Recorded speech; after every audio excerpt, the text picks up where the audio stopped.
Bien le bonsoir à vous chers auditeurs qui êtes en train d'écouter la Kadoza FM 103.3 MHz. Be your own boss. Yambi, comme vous le savez, j'aime bien vous enlacer comme je vous aime. Oh là là, vous êtes merveilleusement merveilleux. Vous tous qui êtes en train d'écouter la 103.3 Kadoza FM. Diogène Rukundo, je suis au micro pour vous présenter l'émission Kudiko, une émission qui nous parle de l'art et de la culture au Burundi. Une émission qui passe tous les jours à partir de 19h30. On est jeudi. Vous le savez très bien. Chaque jour, on a un nouvel invité ou bien une nouvelle invitée et un nouveau sujet, une nouvelle thématique à traiter. Mais je suis pas seul au micro, je suis avec une amie, une collègue, Maïté Niteka. Bonsoir Maïté. Bonsoir Diogène. Comment que tu te portes? Je me porte très très bien, et toi? Tu as bien bossé aujourd'hui? Ah oui, j'ai très très bien bossé. Et tu as eu un peu de sous? Laisse. Non, on partage après on partage avant. On va partager. De toute façon, on va partager. Maïté, alors, comme elle est, comme vous la connaissez très bien, elle cherche toujours, elle fouille. En tout cas, elle cherche, son agenda est très très très surchargé et elle a vraiment un carnet d'adresses très très intéressant. Et elle nous a vraiment cherché une invitée ce soir. Oh, j'ai déjà dit que c'est une personne. Elle nous a déjà cherché une invitée ce soir. Mais, chers amis, serrez les ceintures. C'est qui notre invité de ce soir, Maïté? Alors, ce soir, on a la crème de la crème. Ah oui. Nous recevons la cerise sur le gâteau. Ah oui. Alors, nous recevons Madame Dafrose Naratadie, ambassadrice de Femmes Internationales, femme artisan de paix internationale au Burundi. Je pense qu'elle va en parler plus que moi en tout cas. Bonsoir, chère madame. Bonsoir. Comment vous allez? Très bien, merci, j'ai compris, et vous-même? Il n'y a plus rien à dire, vous avez tout dit. Excusez-nous. Je vais très bien, merci. Nous vous souhaitons la bienvenue dans nos studios. Oui, merci. Et surtout bienvenue dans l'émission Kudiko. Merci. Petite première question, comment avez-vous trouvé nos studios? Oh, je me suis renseignée, et puis de toute façon, c'est bien visible, c'est du vert. Du vert citron, très joli. Et puis... qui ne saurait pas ça. Voilà, alors nous venons de voir des éloges venant d'une personne, une maman, donc nous sommes vraiment très enchantés. Alors, encore une fois, bienvenue dans l'émission Kudiko. Merci beaucoup. Et Maïta essaie de parler de vous-même, mais je crois que vous pourriez parler de vous-même un peu plus. Qui est vraiment Madame Dafrose Naratadie? Que devrions-nous savoir de vous? Oh, bon, du haut de ces 66 ans, c'est difficile de décliner toute son identité, ce qu'on a vécu. Donc, si je dis que j'ai 66 ans, c'est que je suis née en 1956. Vous voyez? Avant l'indépendance. Ah, Maïté, toi, tu étais où, Maïté? Mais j'y étais. Au ciel. Et où étaient tes parents? Dans les pensées. Dans les pensées du Seigneur. Ah oui? Ouais. Mais moi, j'étais là. J'avais 6 ans. Et donc, je suis née à Nyabibouye. Commune Butaganzwa, province Kayanza. À l'époque, c'était Ngozi. Et je suis enfant unique de mes parents, c'est exceptionnel. Mais voilà, ça s'est passé, c'est comme ça. Et je ne vais pas parler de mon enfance, je ne vais pas parler de beaucoup de choses parce qu'on y passerait toute la nuit. Et voilà, j'ai grandi, j'ai fait quelques petites études. Celle que j'aime le plus, c'est l'école normale des filles de Gitega, dont je suis très fière. Nous avons même une grande association qui s'appelle NF Gitega in Action. Nous sommes plus de 500 membres. Jusqu'à maintenant? Oui. Les anciennes de l'ENF, nous nous appelons des Inda, toi, vous ne pouvez pas savoir. Au moins 40 ans après. Ah oui, moi je suis de la première promotion de l'ENF. Ah ben oui, nous avons fêté les 50 ans de l'école. Donc, après l'école normale, j'ai fréquenté l'université.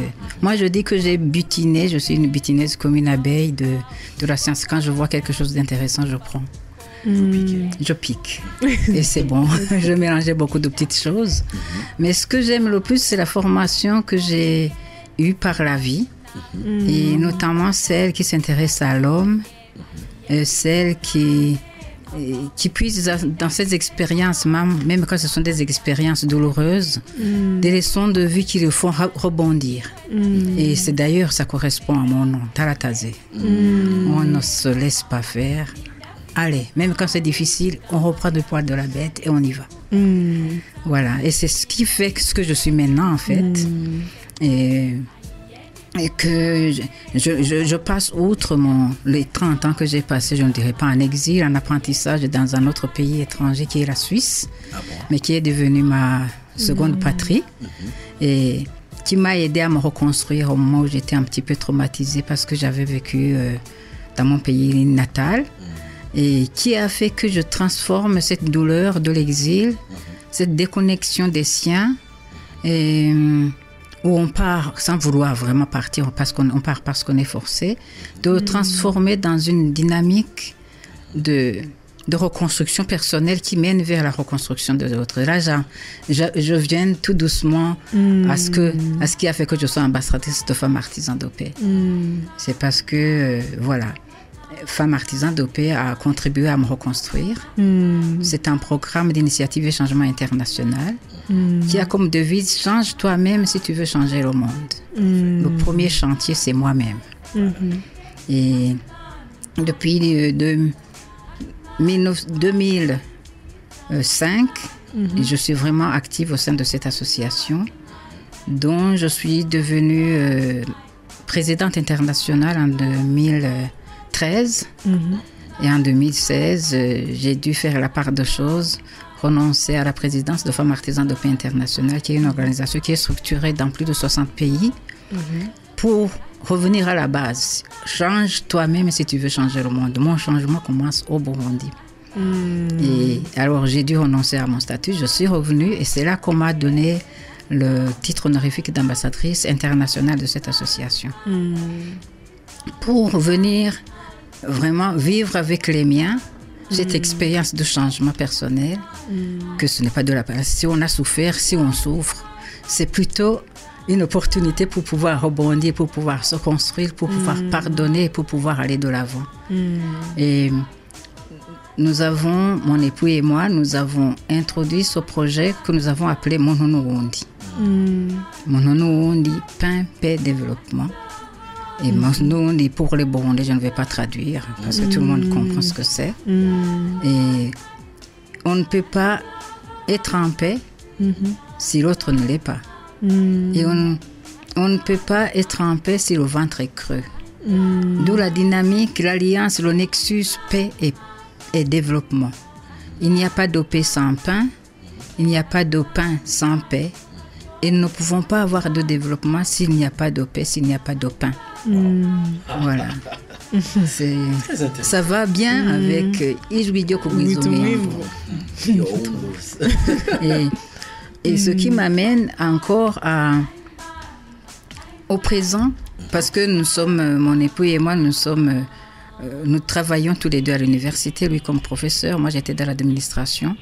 Et nous sommes d'ici, nous vieillissons ici, en Suisse, nous ne pourrons plus rien apporter. Moi, j'ai renoncé à mon travail, j'avais encore 8 ans de service, et lui, il avait encore 3 ans.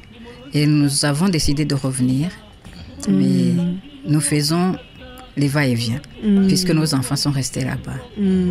Mais nous en avons acquis un autre, nous avons 3 fils, et une belle-fille, et 3 petits-enfants. Et nous avons un autre fils que nous avons acquis par le travail, qui a 14 ans, mais que nous avons depuis 2 ans. Emmanuel. C'est très bien. C'est une histoire très très intéressante.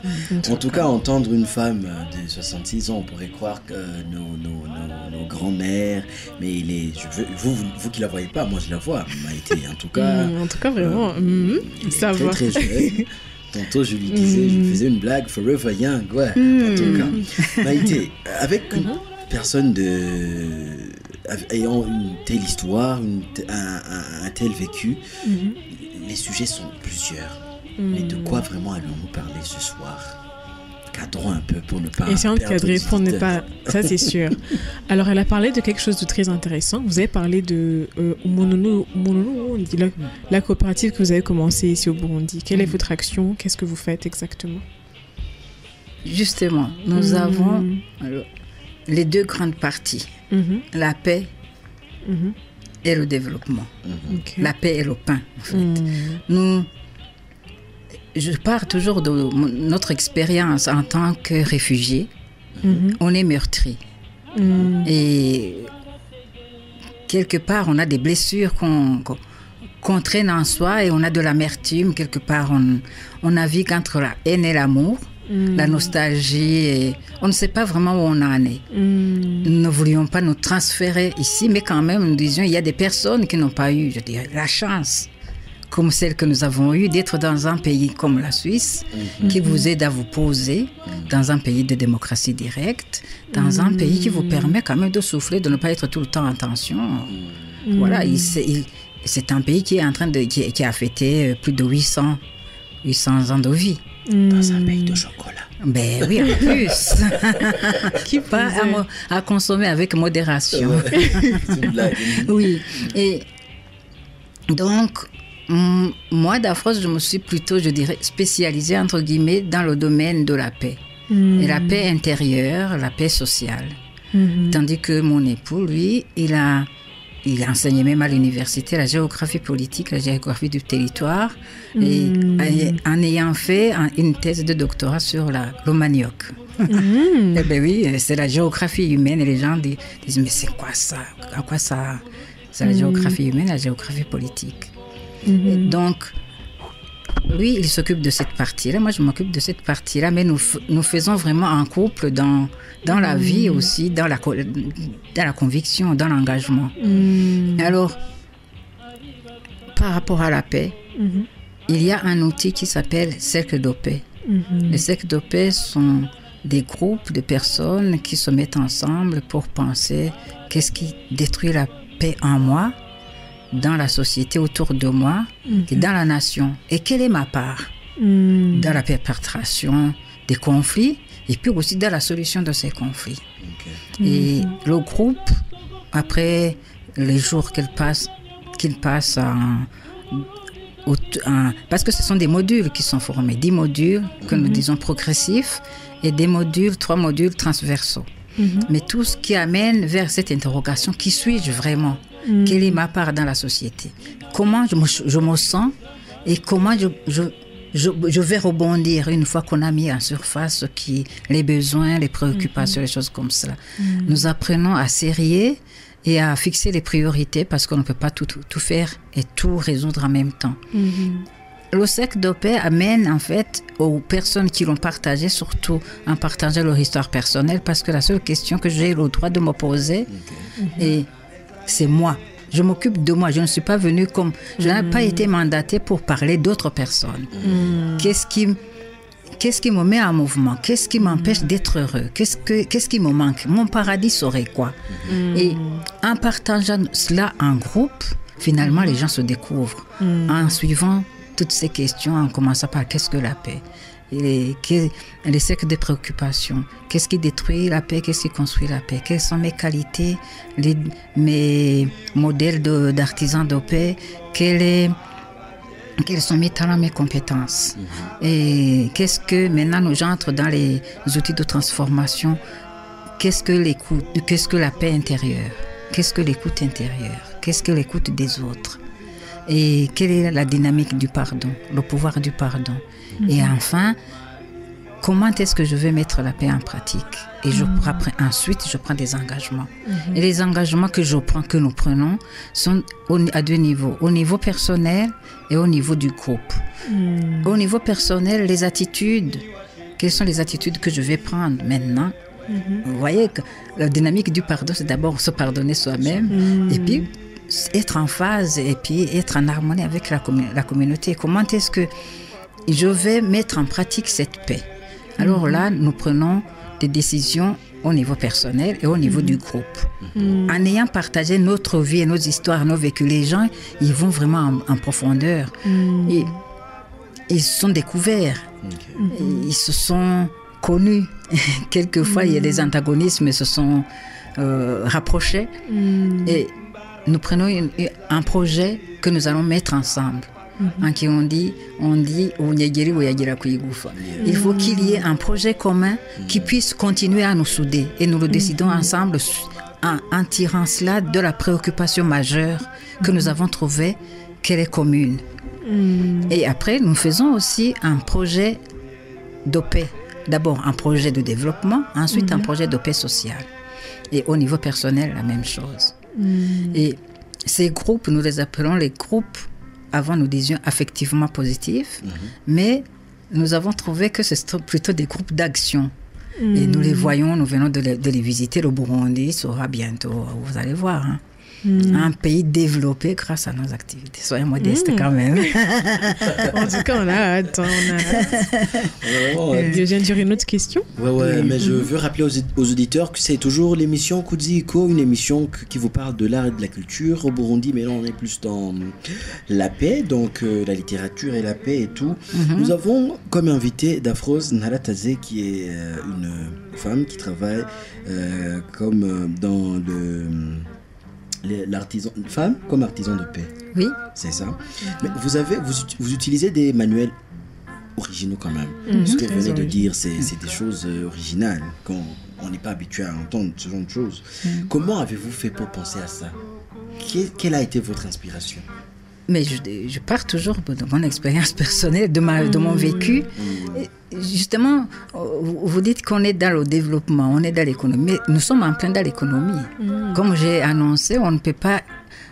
Le ventre creux, on ne peut pas être en paix si on n'a pas eu assez à manger, si on n'a pas où habiter, si on n'a pas où...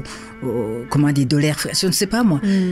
C'est une démarche holistique. Nous devons embrasser presque tous les domaines en même temps pour pouvoir que la personne ait les besoins qu'elle a trouvés qui sont importants, puisse essayer de trouver une solution, une piste. Sinon, on aura éveillé des besoins et puis qu'ils restent en suspens et la personne elle n'est pas en paix, elle est plutôt en suspense.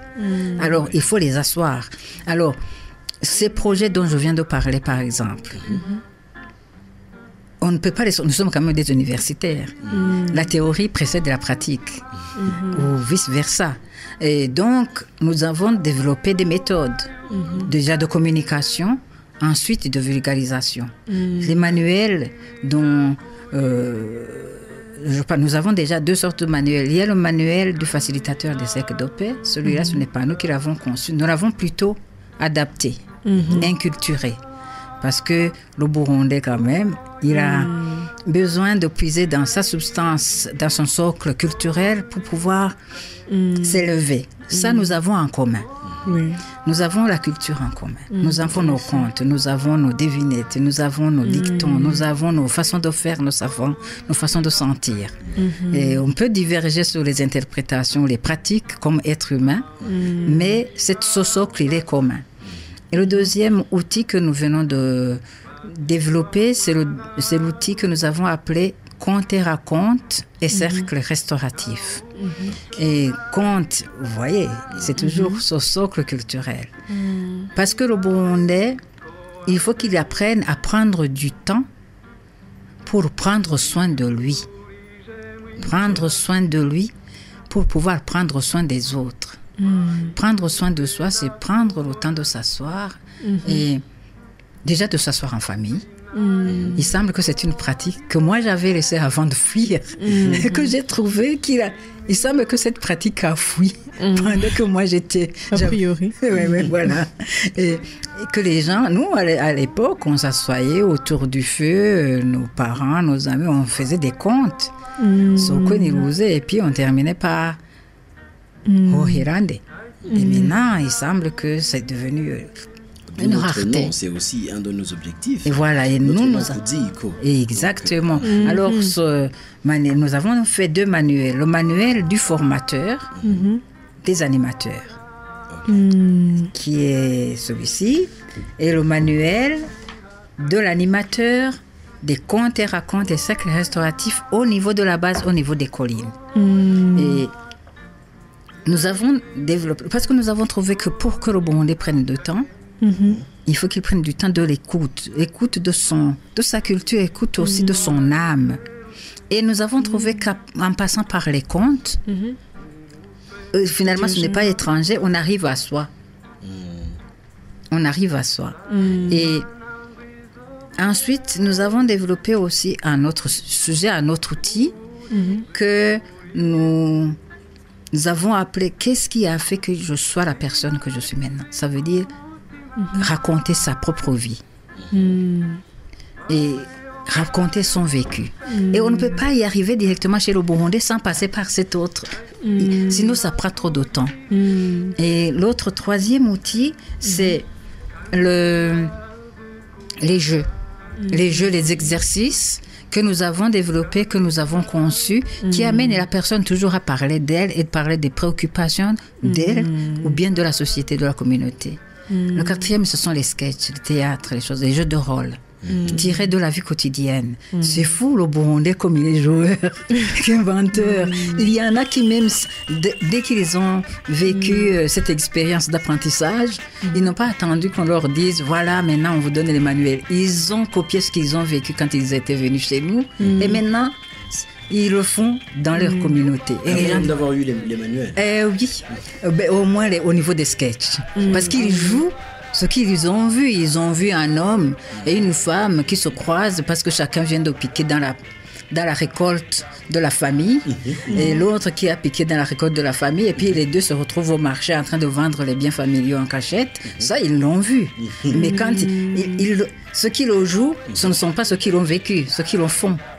Alors, ceux qui l'ont fait, oh là là là là, même toute la société maintenant c'est que je le fais. Exactement. Et oui, comme à partir du conte, finalement quand on dit c'est Genoahera ainsi périsse celui qui a le fautif, mais quel est le fautif? Finalement on arrive à soi. C'est une... Voilà, nous avons développé cela, Thierry, comme nous disait et moi-même, en partant justement de notre expérience, lui comme psychologue clinicien et moi comme formatrice justement dans cette, dans l'animation des groupes d'adultes et des groupes de jeunes avec les approches d'initiatives et changement et femmes artisans de paix. Voilà, ce n'est pas si original que ça parce que c'est puisé. Si on feuillette ces faits, on verra que c'est puisé dans le commun. Nous avons amené l'idée et puis les participants, au fur et à mesure que nous montions ces ateliers, ils ont nourri et nous les citons aussi comme auteurs. Et c'est aussi ça continuera, je suppose, à grandir, mais nous suggérons que on utilise ces contes que nous avons mis dans le manuel parce que eux, nous savons où nous voulons en venir. En posant les questions comme nous les posons, on sait où on va amener les personnes, justement, à parler d'eux-mêmes, de leurs travers ou bien de leurs qualités. Mais souvent, c'est des travers dont on veut se débarrasser. C'est vraiment très, très intéressant. Tu as dit, Daphrose, que vous comptiez, en tout cas, vous pensiez que le Burundi serait un pays développé grâce à toutes ces approches. En tout cas, on l'espère. Mais quels sont vos objectifs exactement? Où est-ce que vous voulez en venir avec votre programme, avec les aides? Quels sont vos objectifs exactement? Si vous deviez vous projeter. Nous sommes modestes, mais nous disons, comme j'ai dit, que je suis comme une abeille, je butine, mais quand même, ce n'est pas une seule abeille qui peut faire le miel. Chacun amène, c'est comme le petit colibri. Moi, je fais ma part et je me dis que tout le monde, chacun fait sa part. Mais avec l'entrain que je me sens, mais je suis vieille, il y a des jeunes qui vont suivre. Eh bien, avec cette conscience qu'on ne peut pas se développer seul. Si on est heureux seul, on est malheureux quand même. Et si chacun fait quelque chose, là nous faisons dans nos projets les 152 groupes composés chacun de 12 personnes que nous avons déjà constitués. Chacun a une activité génératrice de revenus. Et en groupe. Et au niveau de la famille, ils concurrencent même le projet du groupe. Nous venons de visiter les groupes dans la province de Kirundo. Par exemple, il y a une personne au niveau du groupe, ils avaient un champ avec 250 plants de manioc plantés selon les méthodes et les techniques que mon mari a introduites. Mais comme personne, il y a une personne, le chef de colline, qui vient de faire 5 hectares. Wow. Parce qu'ils sont convaincus. Ils ont vu la production qu'on peut avoir sur un pied de manioc, à peu près, au moins 60-80 kilos par pied. Pourquoi ne pas imiter cela chez soi? Alors, ce que je viens de voir à Kirundo, ce que je viens de voir à Ngozi, si ça se passait dans tout le pays, ça serait magnifique. Donc, l'impact est déjà là. Oui. Donc on peut dire que vous commencez à être un peu satisfait de... Ah, mais bien sûr. Et surtout, nous voyons pas seulement les bénéficiaires directs, les voisins des bénéficiaires directs qui font la même chose. Qui copient le burundais, je l'aime bien. Oui. Il est fier copieur. C'est la bonne école, l'école par la pratique, learning by doing. Et puis, j'avais le professeur avec qui j'étais à l'université de Genève. Une fois, je lui ai dit, mais professeur, vous a plagié. Il dit, mais ma fille, pourvu que la science circule. Ça, c'est sûr. Amen. Ça, c'est vraiment une très très bonne En tout cas, je crois que c'est exactement par là qu'on va terminer l'émission. C'est très intéressant. J'aurais aimé passer un peu plus de temps avec notre maman ici. Si vous le permettez, on s'appelle maman parce que... Oh oui. Oui, mon fils. Donc, bon voilà. Prenons ce temps pour remercier vivement Madame Daphrose. Merci beaucoup d'être venue, de vous être déplacée. Je sais que vous êtes basée à Gitega, mais vous êtes venue jusqu'ici dans les studios de K2 FM juste pour nous raconter ce que vous avez fait et ce que vous continuez à faire. Oui. Merci beaucoup. Et nous vous souhaitons à vous et à votre organisation, à votre coopérative, vraiment une très très grande réussite parce que grâce à vous, comme vous l'avez dit déjà vous-même, tout le Burundi pourra se développer. Et comme nous sommes copieurs, on y croit. On verra, on copiera, on piquera et on l'appliquera chez nous. Merci beaucoup. Merci à vous. J'ai fait que parler de cela et je n'ai pas parlé du volet des technologies appropriées parce que nous produisons nous-mêmes des machines pour transformer ce que nous avons produit. Je n'ai pas parlé des toilettes sèches parce que quand même c'est aussi une nouveauté et puis je trouve que les Burundais en ont besoin et combien ceux qui les ont utilisés sont friands. Mais j'espère que vous allez m'inviter encore une fois parce que c'est agréable chez vous. Vous promettez qu'on vous invite jeudi prochain ou... Je ne sais pas jeudi prochain mais quand même. En tout cas, ça c'est promis, c'est une dette d'ailleurs qu'on a envers nos auditeurs. Nous devons, c'est un devoir, Maïté, il faut vraiment rappeler. Il faut vraiment nous devons vous inviter. Vous réinviter. Merci. Merci Maïté de m'avoir aidé à... Merci à toi Diogène. Remercions la technique qui nous a aidés pour le son et pour l'image. Nous vous aimons beaucoup, mais je vous remercie, chers auditeurs, qui avez pris le temps de nous écouter. C'est toujours avec un amour que je vous parle. C'est Diogène Rukundo qui était au micro. Bye bye. N'oubliez pas une chose très importante. N'oubliez pas n'oubliez pas